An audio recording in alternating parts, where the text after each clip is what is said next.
Hello, my name is Stephen Llewellyn, and this is a financial analysis of Wells Fargo for Concordia University, Nebraska, Class MBA 616, Capital Markets and Institutions, with Professor Glisic. Wells Fargo was founded in 1852. Since then, they have become one of the most successful commercial banks. Wells Fargo has $1.9 trillion in assets, which makes them the fourth largest in terms of total assets. Additionally, they are the third largest in terms of deposits, with $1.3 trillion in deposits.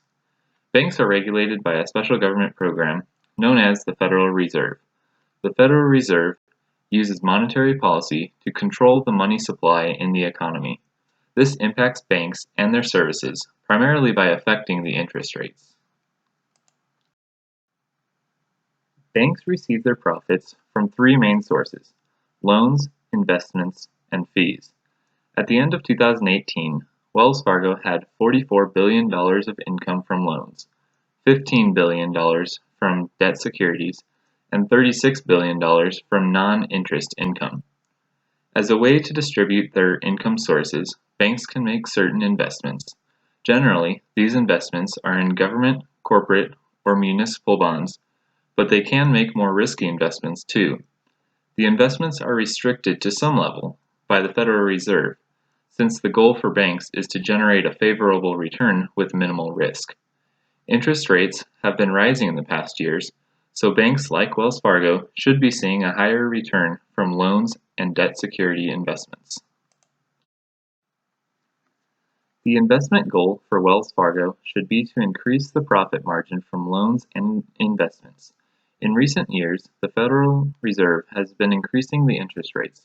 This forces banks to charge higher interest rates on loan products and also increases the return from debt securities. Wells Fargo should be focusing on a cost-saving strategy more than a new investment strategy. Using information from Wells Fargo's 2018 annual report, they have increased net interest income for the sixth year in a row, but also have decreased the non-interest income for the third year in a row. Despite the decline in non-interest income, they still increased net income by $1.2 billion over the 2017 numbers. For the second quarter of 2019, they had $6.2 billion in net income, $21.6 billion in revenue, and $12.1 billion in net interest income.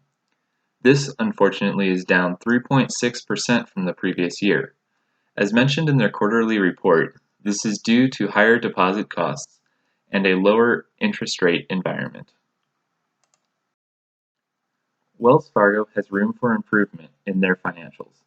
The net interest income has declined in 2019. This is happening because Wells Fargo is paying higher interest rates to customers who deposit cash with the bank. The interest expense from deposits has increased 75% in the last 12 months. Additionally, the interest expense from long-term debt has increased 15% in the last 12 months. Wells Fargo must take action to reverse these trends and increase interest income or decrease interest expense. The higher interest rates expected to see in the future will help increase the interest income. When analyzing a publicly traded company, it is important to look at their capital structure. This refers both to the debt and equity that the company holds. The debt-to-equity ratio for Wells Fargo was 1.32 at the end of 2018. Generally, a ratio between 1 and 1.5 is safe for a company of this size. This shows that they are leveraging funds for growth, but not getting into excessive debt where they take on risk. Liquidity is important for an organization because it shows how fast they can cover expenses when they arise, and shows their ability to pay off debt. On the balance sheet, Wells Fargo holds $20 billion in cash with an additional $144 billion in restricted cash. They also have $950 billion in outstanding loans and $480 billion in debt securities. This all contributes to their total assets. When looking specifically into the capital structure of the organization, long-term debt has been increasing. Right now, it is at 1.32, which is still a safe range, but it has increased, particularly in 2019. Wells Fargo still has a bond rating of A2 from Moody's and A- from Standard & Poor's. This shows they are around the middle of the investment grade category and are still a reliable source for bonds. Wells Fargo is showing some strength in their capital structure by participating in a capital return plan. They are increasing the dividend by 13% and repurchasing $23.1 billion worth of common stock shares over the next 12 months.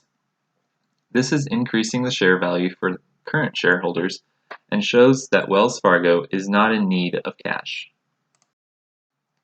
If Wells Fargo needed additional funding, they could use either debt capital or equity capital. Debt capital is when they issue debt securities, but this contributes to their long-term debt. This is usually cheaper, but can cause problems if the company acquires too much debt. The equity capital is when they issue stock. They can receive cash for selling a part ownership of the company to investors. This dilutes the current share value and is generally cause for concern. If banks need funds quickly, they can borrow from other banks.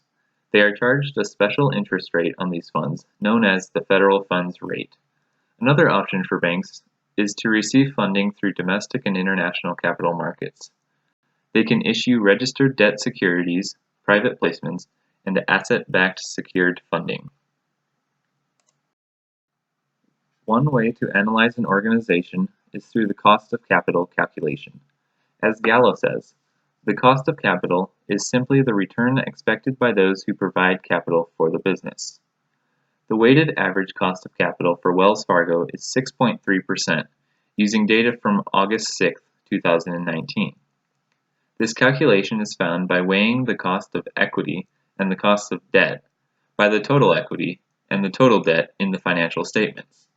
The cost of equity is 9%, while the cost of debt is only 2.8% for Wells Fargo.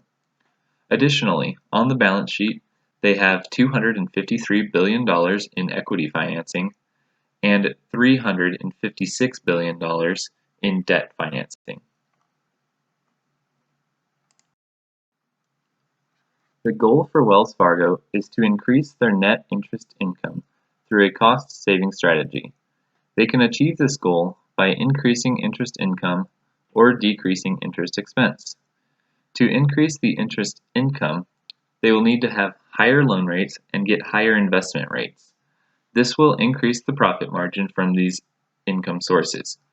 Fortunately, interest rates have been rising over the past several years, and this should help increase their interest income. On the other side of the equation is decreasing interest expense. Wells Fargo needs to offer lower interest rates to deposit accounts since they have to pay that to the customers. The interest expense from deposits has increased 75% in the last year, so they need to reverse that trend. Additionally, paying off long-term debt will help save money. Long-term debt has increased about 15% in the last year, and Wells Fargo could benefit from lowering the amount of money they spend in this category by paying off more long-term debt. Overall, Wells Fargo has been extremely successful. They are ranked in the top 5 banks worldwide in many categories. They had $21.6 billion in revenue in the second quarter of 2019. The goal for Wells Fargo is to save money by paying less interest to deposit accounts and lowering their long-term debt. Additionally, they need to get more profit from increased loan rates. This can all be achieved by taking advantage of economic growth and the increasing interest rates in this current economy. This concludes the financial analysis of Wells Fargo. On the last 2 slides, I have listed the references used in my research for this project. Thank you for your attention.